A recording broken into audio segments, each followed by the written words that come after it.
ఓం శ్రీ గురుభ్యో నమః. ఓం శ్రీ మాత్రే నమః. సో ఫ్రెండ్స్, ఐఫోన్ అనేటువంటిది లేదంటే యాపిల్ కంపెనీ అనేటువంటిది ఎంత పెద్ద హిట్ కంపెనీయో మనకి తెలుసు. ఐఫోన్ అనేటువంటిది ఎంత మంచి ఫోను, ఎంత లగ్జరీ ఫోను, దాని ప్రైజ్ ఎంత ఉండిద్దని కూడా మనకు తెలుసు. సో ఈ ఐఫోన్ సక్సెస్ వెనకమాల, అలానే ఈ యొక్క యాపిల్ ఫోన్ సక్సెస్ వెనకమాల స్టీవ్ జాబ్స్ కృషి బాగా ఉందని మనకు తెలుసు. కానీ మీ అందరికీ తెలుసుకోవాల్సినటువంటి విషయం, ప్రపంచానికి తెలియకుండా దాచిపెట్టినటువంటి విషయం ఏంటంటే, ఐఫోన్ కానీ యాపిల్ కంపెనీ సక్సెస్ అవ్వటం వెనకమాల స్టీవ్ జాబ్స్ యొక్క కృషితో పాటు స్టీవ్ జాబ్స్ ప్రపంచానికి తెలియకుండా న్యూమరాలజీ అనే దాన్ని ఫాలో అయ్యాడనేటువంటి సీక్రెట్ అనేటువంటి దాన్ని ఈరోజు నా రీసెర్చ్లో మీ అందరికీ తెలియజేసేటువంటి ప్రయత్నం చేస్తున్నాను. సో ఫ్రెండ్స్, మరి అయితే ఇంకెందుకు ఆలస్యం, నిజంగా ఆ ఐఫోన్ వెనకమాల స్టీవ్ జాబ్స్ దాచిపెట్టినటువంటి ఏ సీక్రెట్ ఏంటి అనేటువంటిది రివీల్ చేసేటువంటి ప్రయత్నం చేద్దాం. ఇక ఇంకెందుకు ఆలస్యం, మన డిజిటల్ స్క్రీన్ మీదకి వెళ్ళిపోదాం. సో మన డిజిటల్ స్క్రీన్ మీదకి వెళ్ళే ముందు మీరు కనుక ఫస్ట్ టైం నా ఛానల్ కనుక చూస్తున్నట్టే కనుక హాయ్ హలో ఫ్రెండ్స్, నేను మీ Vivek Chandra, astro numerologist, consultant and coach. So చూడండి, మరి ఇక మన డిజిటల్ స్క్రీన్ మీదకి వెళ్ళిపోదాం. సో మొదటిగా కనుక మనం చూసుకుంటే కనుక చూడండి, యాపిల్ అనేటువంటి కంపెనీ ఏదైతే ఉందో దాని యొక్క చాల్డియన్ మెథడ్లో దాని యొక్క న్యూమరాలజీ వాల్యూ కనుక చూసుకుంటే 25 వస్తుందండి. 25 అంటే 2+5 = 7 అనమాట. సో మరి ఈ 7 ఏదైతే కేతువు దేనికి కారకుడు అండి? కేతువు టెక్నాలజీ కారకుడు. మరి చూడండి, యాపిల్ ఫోన్ ఏం చేసిందండి? ఫస్ట్ ఐప్యాడ్ లాంచ్ చేసింది ఎవరు? యాపిల్. ఇటువంటి టెక్నాలజీకి సంబంధించినటువంటి అనేకమైనటువంటి విషయాల్ని యాపిల్ అనేటువంటిది దినదినాభివృద్ధి చెందుతూ కొత్త టెక్నాలజీస్ అన్నిటిని కూడా ఇంప్లిమెంట్ చేసుకుంటూ వస్తుంది. సో దేనికి, ఎందుకంటే యాపిల్ కంపెనీ యొక్క టోటల్ ఏదైతే ఉందో అది ఎలక్ట్రానిక్ మీడియాకి, టెక్నాలజీకి సంబంధించినటువంటి ఏదైతే ఉందో ఆ కేతువుతో లింక్ అయి ఉందండి. సరే ఓకే, దీన్ని కూడా మనం యాదృచ్ఛికం అనుకుందాం. మరి యాపిల్కి పర్ఫెక్ట్ టగ్ ఆఫ్ వార్ ఇచ్చే కంపెనీ ఏంటండి? Samsung company. ఈ శాంసంగ్ కంపెనీ కూడా చూడండి, శాంసంగ్ కంపెనీ ఏమొచ్చిందండి? శాంసంగ్ కంపెనీ టోటల్ చూడండి, టోటల్ కూడా 25 వచ్చింది. 25 అంటే మళ్ళీ 2+5 = 7. మళ్ళీ టెక్నాలజీకి సంబంధించిన నెంబరే. మరి టెక్నాలజీలో దిగ్గజాలు, ఒక ఎలక్ట్రానిక్ దాంట్లో దిగ్గజాలంటే యాపిల్ ఫోను అలానే శాంసంగ్ ఫోను రెండు మార్కెట్ మొత్తాన్ని కూడా శాసిస్తాయి. మరి ఇది కూడా యాదృచ్ఛికమే అనుకుందామా? సరే, ఇది యాదృచ్ఛికమే అనుకున్నాం. ఇంకా చూద్దాం. ఇప్పుడు ఐఫోన్ ఉంది. ఐఫోన్ అనేటువంటిది ఇప్పుడు మనకి యాపిల్ కంపెనీ ఏదైతే ఉందో, యాపిల్ కంపెనీ ఐప్యాడ్స్ రిలీజ్ చేసిద్ది, నెక్స్ట్ వచ్చేసి ల్యాప్టాప్స్ వాడతారు, నెక్స్ట్ ఇంకా చాలా అనేటువంటి ఎలక్ట్రానిక్ గ్యాడ్జెట్స్ అన్ని రిలీజ్ చేసిద్ది. కానీ వీటన్నిటిలో కూడా ప్రతి ఒక్కళ్ళు కూడా పిచ్చిగా తీసుకునేది ఏంటండి? ఐఫోన్. ఎందుకని ఐఫోన్కి అంత క్రేజ్ వచ్చింది? చూడండి, ఐఫోన్ టోటల్ మీరు కనుక చూసుకుంటే టోటల్ 4 వచ్చిందండి. సో టోటల్ 4 అంటే కారకుడు ఎవరండి? టోటల్ 4కి రాహువు కారకుడు. రాహు అంటే ఎవరండి? నిగూఢమైనటువంటి విషయాలు ఏవైతే ఉన్నాయో నిగూఢమైనటువంటి విషయాలకు కారకుడు. ఐఫోన్ మనం దేనికి వాడతామండి? లేదంటే ఫోన్ ఏదైనా మనం దేనికి వాడతాము? ఫోన్ మనం వాడుతున్నాం అంటే దాని అర్థం ఏంటంటే రాహువుని మనం యాక్టివేట్ చేస్తున్నాం. ఏదైతే ఇంటర్నెట్ ఉందో, ఏదైతే ఐటీ ఉందో, ఏదైతే సాఫ్ట్వేర్ ఉందో, ఇదంతా కూడా నిగూఢమైనటువంటి ప్రపంచం, ఎవరికి కళ్ళకు కనపడినటువంటి ప్రపంచం. దీనికి రాహు కారకుడు. దానితో రాహు ఏం చేస్తాండి? రాహు బేసిక్గా న్యూమరాలజీ, ఆస్ట్రాలజీ మీకు కనుక అవగాహన ఉంటే అర్థమైపోతుందండి. రాహువు మనకి లేనిది ఉన్నట్టుగా, ఉన్నది లేనట్టుగా భ్రమ కల్పిస్తూ ఉంటాడు అనమాట. సో మరి ఐఫోన్ వాళ్ళకి ఏంటండి? చూడండి, ఐఫోన్లో మనకి ఎప్పుడు ఏది కూడా కంప్లీట్గా రాదు. ఐఫోన్లో ఏదో ఒకటి మిస్ చేస్తారు. ఒకసారి మిస్ చేస్తే ఒకసారి కెమెరా సరిగ్గా ఉండవు, లేదంటే ఒక్కోసారి ఛార్జర్లు ఉండవు సరిగ్గా, లేదంటే ఒకసారి స్టోరేజ్ సరిగ్గా ఉండదు, లేదంటే ఫోను ఇది పెద్దదిగా ఉండదు, ఒక్కోసారి ఫోన్ చిన్నగా ఉండిద్ది. కానీ ఏంటి, ఏది ఉన్నా లేకపోయినా సరే ఐఫోన్లో అంటే ఏదో ఉంది అనేటువంటి మిథ్య ఏదైతే ఉందో దాన్ని మనకి కల్పిస్తూ ఉంటాడు రాహు. సో ఐఫోన్ అనేటువంటిది హిట్ అవ్వటానికి కూడా కారణం. ఎందుకంటే ఈ ఫోన్ ఏదైతే చూడండి, మీ బిజినెస్ కూడా మీ బిజినెస్కి అనుగుణంగా మీ బిజినెస్ టోటల్ అనేటువంటిది ఉంటే కనుక ఖచ్చితంగా ఆ బిజినెస్ అనేటువంటి సక్సెస్ అయ్యింది. చాలా మంది న్యూమరాలజిస్ట్ చూడండి, బేసిక్ నేర్చేసుకొని 4వ నెంబర్ మంచిది కాదు, లేదంటే 8వ నెంబర్ మంచిది కాదు అని చెప్పేసి చేస్తూ ఉంటారు. మరి ఈ 4వ నెంబర్ మంచిది కాకపోతే ఐఫోన్ అనేటువంటిది హిట్ అవ్వకూడదు కదా, ఐఫోన్ అనేటువంటిది లాసుల్లోకి రావాలి కదా. ఇట్లా ఉండదండి. మనం చేసేటువంటి బిజినెస్కి 4వ నెంబర్ పెట్టవలసి వచ్చినా పెట్టచ్చు, 8వ నెంబర్ పెట్టవలసి వచ్చినా పెట్టచ్చు. సో ఇటువంటి కంటెంట్ అనేటువంటిది ఎవరికి తెలిసిద్దండి? మీరు నాకులాగా రీసెర్చ్ చేసేటువంటి ఒక న్యూమరాలజిస్ట్ దగ్గరికి వచ్చినప్పుడు మీకు పర్ఫెక్ట్ నేమ్ అనేటువంటిది కరెక్షన్ కానివ్వండి, లేదంటే బిజినెస్ నేమ్స్ కానీ పెట్టడం జరుగుతుంది. అంతేగాని 4 మంచిది కాదు, 8 మంచిది కాదు, 7 మంచిది కాదు, ఇదంతా పిచ్చిదండి, ఇదంతా నాన్ సెన్స్ అనమాట. ఓకేనా? ప్రతి ఒక్క నెంబర్కి దాని వాల్యూ ఉంటుంది. దాని ప్రొఫెషన్కి అనుగుణంగా, దాని బిజినెస్కి అనుగుణంగా ఆ నెంబర్ అనేటువంటి ఇవ్వవలసినటువంటి అవసరం ఉంటుంది. ఇక నెక్స్ట్ చూద్దామండి. ఒకవేళ అసలు స్టీవ్ జాబ్స్ కంపెనీకి సంబంధించినటువంటి CEO స్థాపించారండి స్టీవ్ జాబ్స్. స్టీవ్ జాబ్స్ యొక్క నేమ్ టోటల్ చూడండి. స్టీవ్ జాబ్స్ యొక్క నేమ్ టోటల్ ఏంటండి? 36. చాలా మంది చెప్తారండి మన తెలుగులో ఊరికే ఇది వచ్చేసి మీకు 36 అంటే 3 అంటే మీకు గురువు, దేవతల యొక్క గురువు, అలానే మనకి 6 వచ్చేసి రాక్షసుల గురువు, కాబట్టి 36 నెంబర్ పడదు. ఇదంతా నాన్ సెన్స్ అండి. ఎప్పుడు కూడా ఒక గురువు ఇంకొక గురువుని ద్వేషించడం అనేటువంటిది ఉండదు. ఇద్దరికి గురువు లక్షణాలే ఉంటాయి. కాకపోతే అంటే మీకు దృక్పథం ఏదైతే ఉంటుందో దృక్పథంలో తేడా వచ్చు. 36 అనేటువంటిది పాజిటివ్ నెంబరే, 36 అనేటువంటి మంచి నెంబరే. ఈ 36 పాజిటివ్ నెంబరా నెగిటివ్ నెంబర్ అనేటువంటిది ఆల్రెడీ మన ఛానల్లో దాదాపు ఒక 15-20 మినిట్స్ ఒక ఎగ్జాంపుల్ చూపిస్తూ నేను వీడియో చేయడం జరిగిందండి. కావాలంటే మీరు కూడా చూసేటువంటి ప్రయత్నం చేయండి. కింద డిస్క్రిప్షన్లో ఇస్తాను. సో చూడండి, టోటల్ యాడ్ చేస్తే 9 వచ్చింది. 9 అంటే కారకుడు ఎవరండి? కుజుడు కారకుడు. మనందరికీ తెలిసిందే. కుజుడు ఎవరండి? కుజుడు మనకి సైన్యాధిపతి. సైన్యాధిపతి అంటే ఎలా ఉంటాడండి? రాజు కంటే కూడా సైన్యాధిపతి చాలా ధీరత్వంతో ఉంటాడు. ఎందుకంటే ఎంత పెద్ద యుద్ధం వచ్చినా సరే నేను చేయగలనని ఎదుటిని కొట్టేసేటువంటి స్టేజ్లోకి వెళ్ళిపోతూ ఉంటారు. మరి చూడండి, స్టీవ్ జాబ్స్కి యాపిల్ కంపెనీ కంటే ముందు ఎన్నో అవమానాలు ఏర్పడినాయి. స్టీవ్ జాబ్స్ యొక్క ఏవైతే మోడల్స్ ఉంటాయో ఆ మోడల్స్ని మనకి విండోస్ అధినేత ఎవరైతే ఉన్నారో ఆయన బిల్ గేట్స్, అతను తెలియకుండా దాన్ని దొంగతనం చేసి దీంట్లో ఇంప్లిమెంట్ చేయడం జరిగింది. సో స్టీవ్ జాబ్స్ యొక్క లైఫ్ హిస్టరీ కనుక మీరు చదివితే మీకు తెలిసిద్ది అనమాట.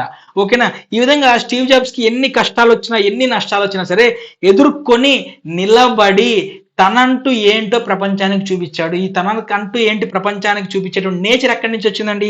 ఈ 9వ నెంబర్ అయినటువంటి కుజుడు ఇచ్చాడు. సైన్యాధిపతి కుజుడు ఇచ్చాడు అనమాట. ఆ తర్వాత చూడండి, స్టీవ్ జాబ్స్ యొక్క డేట్ ఆఫ్ బర్త్ కనుక మనం చూస్తే కనుక 6/1 కాంబినేషన్ అండి. 6/1 కాంబినేషన్ అంటే ఏంటి? 6 అంటే మన అందరికీ తెలుసండి. 6 అంటే వీనస్. వీనస్ అంటే ఎవరండి? శుక్రుడు అనమాట. వీనస్ శుక్రుడు. సో మన అందరికీ తెలుసు శుక్రుడు ఏమి ఇస్తాడండి? లగ్జరీ ఇస్తాడు. శుక్రుడు డబ్బులు ఇస్తాడు. మరి స్టీవ్ జాబ్స్ ఏంటండి? డబ్బులకి ఏమైనా కుదవా? స్టీవ్ జాబ్స్ ఎన్నో కోట్ల రూపాయలు యాపిల్ కంపెనీ ద్వారా గడించాడు. తర్వాత డెస్టినీ నెంబర్ 1 అండి. 1 అంటే ఏంటండి? 1 రవి కారకుడు అండి. రవి కారకుడు ఏంటండి? ఏదైనా సాధించగలనేటువంటి ధైర్యం. చూడండి, ఏదైనా సాధించగలనేటువంటి ధైర్యం డేట్ ఆఫ్ బర్త్ లో ఉంది, డబ్బు డేట్ ఆఫ్ బర్త్ లో ఉంది.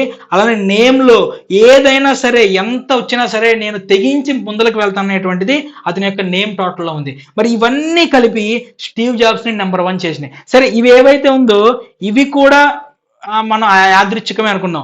ఇక్కడ నేను ఇంకొక విషయం చూపిస్తాను చూడండి. ఈ విషయం మీరు నమ్మలేరు. ఐఫోన్ అనేటువంటిది ఎప్పుడైనా సరే శుక్రవారం రోజే రిలీజ్ అయ్యిద్ది. చూడండి, నేను ఇక్కడ ఐఫోన్ ఫస్ట్ జనరేషన్ ఐఫోన్ నుంచి ఇప్పటి వరకు కూడా ఐఫోన్ 17 వరకు మొత్తం 51 మోడల్స్ రిలీజ్ అయినాయండి. చూడండి, 51 అంటే అది కూడా 5+1 = 6. లగ్జరీ నెంబర్ అది కూడా. చూడండి, ఇక్కడ చూడండి, ప్రతి ఒక్కటి కూడా నేను ఇచ్చాను, స్క్రీన్ మీద చూపించాను. ఐఫోన్ 1 ఫ్రైడే, ఐఫోన్ 4 ఒకటి, ఐఫోన్ ఏదైతే SE ఫస్ట్ జనరేషన్ SE ఉందో ఇది మాత్రమే గురువారం రోజు రిలీజ్ అయినాయండి. సో ఇది గురువారం రోజు రిలీజ్ అయిన ఇవన్నీ కూడా ఫెయిల్ అయినాయి. చూడండి, మిగతా ప్రతి ఒక్క ఫోను కూడా శుక్రవారం. చూడండి, నేను చెప్పింది అబద్ధం అనుకుంటే ఇంటర్నెట్ లో మీరు వెతకండి, గూగుల్ ఉంది, గూగుల్ చేయండి. ఐఫోన్ ప్రతి ఒక్క మోడల్ ఇచ్చాను. ఆ డేట్ ఏంటి, ఆ డే ఏంటి మొత్తం చూడండి. శుక్రవారం రోజే ఎందుకు రిలీజ్ అయింది, ఇది ఒకటి మీరు తెలుసుకోవాల్సిన విషయం. మనందరికీ తెలిసిందేనండి, శుక్రవారం ఎవరు అధిపతి అండి? శుక్రుడు మనకి అధిపతి అండి. శుక్రుడు అంటే దేనికి అధిపతి అండి? లగ్జరీకి అధిపతి. ఐఫోన్ అనేటువంటిది ఏ విధంగా చూస్తారు ఎవరైనా సరే? ఐఫోన్ అనేటువంటిది ఒక లగ్జరీ బ్రాండ్ లాగా చూస్తారండి. సో చూడండి, ఈ మధ్య మనం చాలా వీడియోస్ చూసాము. పిల్లలకి ఐఫోన్ అనేటువంటిది ఒక లగ్జరీ, ఒక మోజులాగా ఏర్పడి తల్లిదండ్రులతో ఆస్తుల్ని అమ్మించి ఎకరాలని తాకట్టు పెట్టించి ఐఫోన్ అనేటువంటి కొంటున్నారన్నమాట. సో ఈ క్రేజ్, ఈ లగ్జరీ ఎక్కడి నుంచి వచ్చిందండి? ఈ శుక్రవారం ఎవరైతే ఉన్నాడో శుక్రుడి నుంచి వచ్చింది. సో చూడండి, నేను చెప్పింది వాస్తవం అవునా కదా మీరే చూసుకోండి. ఇక నెక్స్ట్ చూద్దామండి. ఆ తర్వాత ఇంకొకటి, అసలు ఇంత నేము ఫేము ఎందుకు వచ్చిందంటే, ఇక్కడ చూడండి యాపిల్ కంపెనీలో మనకి 25 నెంబర్ ఉంది కండి. 2 అంటే ఎవరు? 2 అంటే ఎవరండి? చంద్రుడు కారకుడు.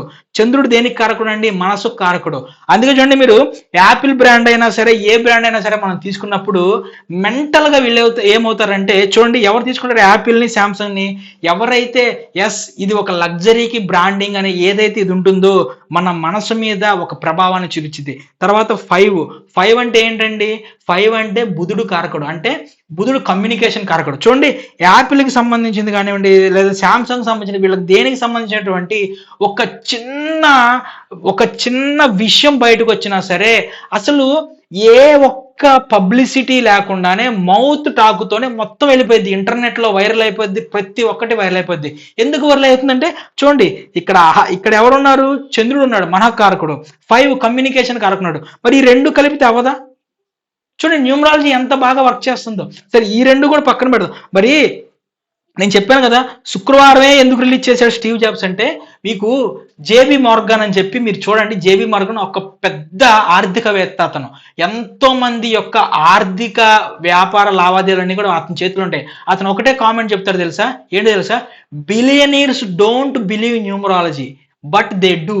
అంటే బిలియనీర్స్ న్యూమరాలజీ నమ్మరు కానీ ఫాలో అవుతారు, కానీ వాళ్ళు చేస్తారనమాట.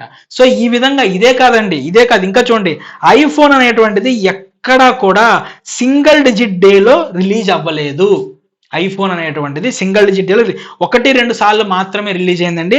మిగతా అన్ని కూడా డబల్. ఇక్కడ చూడండి, ఇక్కడ మీరు 20వ తారీఖు అనుకుంటే ఇది 20 కాదండి, 0కి కూడా ఒక గ్రహం యొక్క వాల్యూ ఉంటుంది.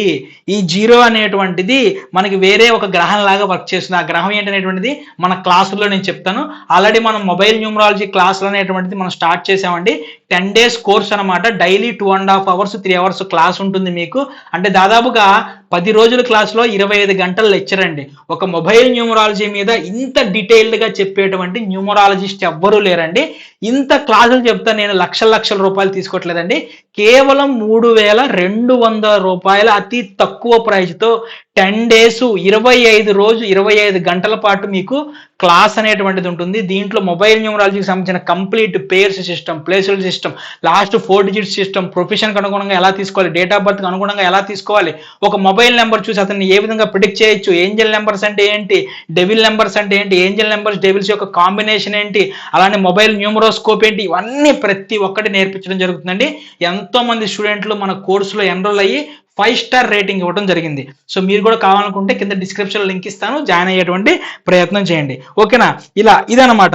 ఇక నెక్స్ట్ చూడండి, ఏదైతే రిలీజ్ అయిందో ఈ ప్రతి ఒక్క date, ruling number, destiny number కూడా స్టీవ్ జాబ్స్ యొక్క 6/1 కాంబినేషన్ ఏదైతే ఉందో 6/1 కాంబినేషన్ కి పాజిటివ్ గా ఉన్నటువంటి డే కాంబినేషన్ లోనే మ్యాక్సిమం ఫోన్లన్నీ కూడా రిలీజ్ అయినాయండి. చూడండి స్టీవ్ జాబ్స్ ఈ విధంగా ఎంత సీక్రెట్ గా శుక్రవారం రోజు రిలీజ్ చేస్తా డబల్ డిజిట్ డేట్ లో రిలీజ్ ఎందుకు డబల్ డిజిట్ డేట్ లో రిలీజ్ చేసండి? ఫర్ ఎగ్జాంపుల్ ఇక్కడ చూడండి 24వ తారీఖు చూసుకుందామండి. 24వ తారీఖు చూసుకుంటే దీంట్లో 2వ నెంబర్ ఉంది, చంద్రుని యొక్క ప్రభావం. 4వ నెంబర్ ఉంటుంది, రాహు యొక్క ప్రభావం. ఈ రెండు కలిపి 2+4 అంటే 6, శుక్రుని యొక్క ప్రభావం. చూడండి ఐఫోన్ కి ఏదైతే పాజిటివ్ ఇచ్చిద్దో ఆ పాజిటివ్ డేట్ లో మాత్రమే మొత్తం కూడా రిలీజ్ అయినటువంటి సంఘటనలు ఇవన్నీ కూడా. సో ఇది కూడా మీరు కాదు అనుకో, సరే ఇంత చెప్పిన తర్వాత కూడా న్యూమరాలజీ అంటే పని చేయదు అనుకుంటే కనుక దానికి మనం ఏం చేయలేమండి. ఇంకోటి కూడా చెప్తాను చూడండి, మనం ఇక్కడ ఐఫోన్ ఇంకోటి చూపించండి. ఐఫోన్ ఎప్పుడు చూపించినా సరే ఫోన్లో మనకి ఇక్కడ ఐఫోన్లో 9:41 అనేటువంటి టైం చూపించిద్దండి. 9:41 ఎందుకు చూపించాలండి? ఏ 9:15 లేదంటే 8:10 7:10 6:10 ఏదో ఒకటి చూపించవచ్చు కదా. ఎందుకు 9:41 చూపించాలి? ఎందుకు 9:41 చూపించాలంటే చూడండి ఇక్కడ 1 ఏదైతే ఉందో 1 అనేటువంటి ఇది 9:41 అనేటువంటిది ఏదైతే ఉందో ఇది ఒక మనకి ఈ 9:41 అనేటువంటిది ఒక స్విచ్ నెంబర్ అండి. ఈ స్విచ్ నెంబర్లో 1 ఏం తెలియజేసిద్ది అంటే ఇనిషియేటివ్ ని, న్యూ బిగినింగ్స్ ని తెలియజేసిద్ది. మరి యాపిల్ ఫోన్ చేసేది ఏంటంటే ఇన్నోవేటివ్ థింకింగ్స్, న్యూ బిగినింగ్స్, కొత్త కొత్త విషయాలు కదా బిగిన్ చేసేది. ఇక నెంబర్ 4 వచ్చేసి మనకి ఫౌండేషన్ ని, డిసిప్లిన్ ని తెలియజేసిద్ది. మరి యాపిల్ ఫోన్ యొక్క ఫౌండేషన్ ఎంత స్ట్రాంగ్ గా ఉండే, యాపిల్ కంపెనీ యొక్క ఎంత స్ట్రాంగ్ గా, లేకపోతే కంపెనీ ఇప్పుడు ఎంత లగ్జరీ అంటే ఏమి లేని దానికి కూడా ఎంతో లగ్జరీ చూపించడం జరుగుతుంది. ఇక ఇక్కడ 9 ఏదైతే ఉందో 9 మీకు ఇక్కడ డేరింగ్ అని చూపించింది, కాంప్లెక్షన్ ని చూపించింది. సో ఇందుకని 941 అనేటువంటి దీంట్లో చూపించడం జరిగింది. ఇంకోటి చెప్పమంటారా? ఈ 941 యాడ్ చేయండి, 941 కదా, 941 అంటే ఎంత అండి? 4 + 1 = 5. ఇక్కడ చూడండి, మళ్ళీ బుధుడిని, కమ్యూనికేషన్ ని తీసుకొచ్చారు. 9 మళ్ళా కుజుడిని తీసుకొచ్చారు. అంటే ఏదైనా సాధించగలను, నెక్స్ట్ కమ్యూనికేషన్ అనమాట. ఇప్పుడు చూడండి 9 + 5 ఎంత అయిందండి? మళ్ళీ 14 అయింది. చూడండి 1 రవిని తీసుకొచ్చారు. మళ్ళీ అంటే సాధించేటటువంటి తత్వాన్ని, మళ్ళీ 4 రాహుని తీసుకొచ్చారు. అలానే మళ్ళీ 1 + 4ని యాడ్ చేయండి, 1 + 4 మళ్ళీ 5. మళ్ళీ కంప్లీట్ గా బుధుడే. చూడండి ఎక్కడ చూసినా సరే complete Apple phone, Apple iPhone మొత్తం కూడా న్యూమరాలజీ ప్రకారం ఫాలో అయ్యారు. సో ఇది ఇంకోటి, ఇక్కడ యాపిల్ లోగో ఏదైతే ఉందో ఈ లోగో కూడా చాలా విషయాలు చెప్పిద్దండి. ఇక్కడ చూడండి, యాపిల్ ఏదైతే ఉందో ఈ యాపిల్ అనేటువంటిది యాక్చువల్గా ఈ విధంగా కంప్లీట్ గా యాపిల్ ఇవ్వచ్చు, కానీ వాళ్ళు ఇవ్వలేదు. ఇక్కడ ఏం పెట్టారండి? ఇక్కడ యాపిల్లో మనకి ఇన్కంప్లీట్నెస్ ని పెట్టారు. సో వాళ్ళు లోగోలో చెప్పినట్టే ఆ యాపిల్ కంపెనీ కూడా మనకి ఏ ఫోన్, ఏ ప్రొడక్ట్ ఇచ్చినా సరే ఎప్పుడు కూడా దాంట్లో కంప్లీషన్ అనేటువంటిది ఉండదండి. ఒక మోడల్లో మనం చూసుకుంటే, ఒక మోడల్లో మనకి కెమెరాస్ బాగోకపోతే ఇంకొక మోడల్లో కెమెరాస్ బాగుంటే దానికి సంబంధించినటువంటి ఏదైతే స్టోరేజ్ ఉండేదో స్టోరేజ్ బాగోదు. ఒక దాంట్లో ర్యామ్ బాగుంటే ఇంకో దాంట్లో ఇంకోటి బాగోదు. ఇలా ఏదో ఒక విషయాన్ని ఇన్కంప్లీట్ గానే ఇచ్చిద్ది అనమాట. ఈ ఇన్కంప్లీట్నెస్ ఏదైతే ఉందో ఈ ఇన్కంప్లీట్నెస్ ని ఆల్రెడీ లోగోలోనే వాళ్ళు చూపించారు. నెక్స్ట్ ఇంకోటి చూసుకుంటే కనుక లోగో అనేటువంటిది బ్లాక్ కలర్ అండి. చాలా మంది చెప్తారు బ్లాక్ వాడకూడదు, బ్లాక్. మరి ఎలా అండి? బ్లాక్ ఎలా వాడారండి యాపిల్ వాళ్ళు? ఎలా వాడారు? మరి బ్లాక్ వాడితే మరి కంపెనీ ప్రాబ్లం అవ్వాలి కదా. హాఫ్ నాలెడ్జ్ వీడియోస్ చేసేదంతా, హాఫ్ నాలెడ్జ్ సబ్జెక్ట్ అనమాట. బ్లాక్ దేనికి కారణం తెలుసండి? మీరు చూడండి, పబ్బులకి దానికి వెళ్ళినప్పుడు ఎందుకని బ్లాక్ అంటే మొత్తం బ్లాక్ అవుట్ చేసేసి డ్యాన్స్ వేయటం, బ్లాక్ అవుట్ చేసేసి ఏదో పైన ఓన్లీ పబ్ లైట్స్ పెట్టేసి డ్యాన్స్ చేస్తారో చెప్పమంటారా? సో ఏదైతే బ్లాక్ ఉందో నిషీధి, ఆ బ్లాక్ లో ఏవైతే జరుగుతాయో అవి మన ప్రమేయం లేకుండా మన మైండ్ ని అవి ఏం చేస్తాయంటే ఉత్తేజింపజేసి అక్కడ ఇంకా ఉండాలి, దాన్ని ఎక్కువ వాడాలి అనేటువంటి దాంట్లోకి వెళ్ళిపోతారండి. ఈ బ్లాక్ కలర్ అన్నమాట. ఈ లోగో వెనక అలానే బ్లాక్ బ్యాక్గ్రౌండ్ ఏదైతే వైట్ ఉందో ఈ బ్లాక్ బ్యాక్గ్రౌండ్ వైట్ అనేటువంటిది కంప్లీట్ గా నోటీసబుల్ అనమాట. సో ఇది లోగో గురించి వచ్చినప్పుడు మనం మాట్లాడుకుందామండి. సో ఒక యాపిల్ ఫోన్ అనేటువంటిది ఈ విధంగా స్టీవ్ జాబ్స్ కానివ్వండి, ఎవరైనా సరే యాపిల్ కంపెనీ ఇంత న్యూమరాలజీని లోగోలో కానివ్వండి, లేదంటే ఈ రిలీజ్ చేసే టైంలో కానీ వాడుతూ ఉంటారండి. సో న్యూమరాలజీ అనేటువంటిది ఇంత పర్ఫెక్ట్ గా ప్రతి కంపెనీ వాడుతూ ఉంటారు. సో ఇది మనం అంతా వదిలేసేసి న్యూమరాలజీ ఏం లేదు, అది లేదు. చూడండి, గుర్తుపెట్టుకోండి, నేను ఎగ్జాంపుల్స్ అని ఎందుకు చెప్తున్నానంటే న్యూమరాలజీ అనేటువంటిది ఎంత ఇంపార్టెంట్ ఒక లైఫ్ లో, ఒక కంపెనీ యొక్క నేమ్ లో కానివ్వండి, మీ యొక్క వ్యాపారానికి సంబంధించిన డేట్లో కానివ్వండి, లేదా మీ నేమ్ టోటల్లో కానీ ఇంత ఇంపార్టెంట్ అండి. సో ఫ్రెండ్స్, ఇంత అద్భుతమైనటువంటి రీసెర్చ్ చేసి నేను మీ ముందుకు పెడుతుంటే నేను మీ దగ్గర ఆశిస్తుంది ఒకటండి, మన ఛానల్కి దయచేసి సబ్స్క్రైబ్ చేసుకోండి, కామెంట్ చేయండి మీకు నెక్స్ట్ ఏ సబ్జెక్ట్ మీద చెప్పాలి, ఏ టాపిక్ మీద చెప్పాలని చెప్పేసి. అట్లనే ఈ వీడియోని 10 మందికి షేర్ చేయండి. అట్లనే మీకు నేమ్ కరెక్షన్ కావాలి, సిగ్నేచర్ కరెక్షన్ ఇట్లాంటివి కావాలనుకుంటే ఇలా రీసెర్చ్ చేసి తెలుగులో ఈ విధంగా రీసెర్చ్ చేసి రీసెర్చ్ కంటెంట్ పెట్టేటటువంటి ఏకైక న్యూమరాలజిస్ట్ నేనేనండి. ఏకైక ఛానల్ కూడా మన కాస్మిక్ వేదమే. కాబట్టి మన ఛానల్ని సబ్స్క్రైబ్ చేసుకున్నారంటే న్యూమరాలజీలో అద్భుతమైనటువంటి విషయాలు అనేటువంటిది మీరు వినొచ్చని అర్థం అండి. సో ఫ్రెండ్స్, ఇది ఈ రోజు మన టాపిక్. నెక్స్ట్ మనం ఇంకొక అద్భుతమైనటువంటి టాపిక్ లో మీరు కామెంట్ లో తెలియజేసేటువంటి ఒక టాపిక్ నేను ఎంచుకొని చేయడం జరుగుతుంది. సో ఫ్రెండ్స్, నా వీడియోని ఇంత అద్భుతంగా ఆదరించి నా ఛానల్ సబ్స్క్రైబ్ చేసుకుని మన కోర్సులో జాయిన్ మీ అందరికీ కూడా హృదయపూర్వక కృతజ్ఞతలు. థ్యాంక్ యూ అండి.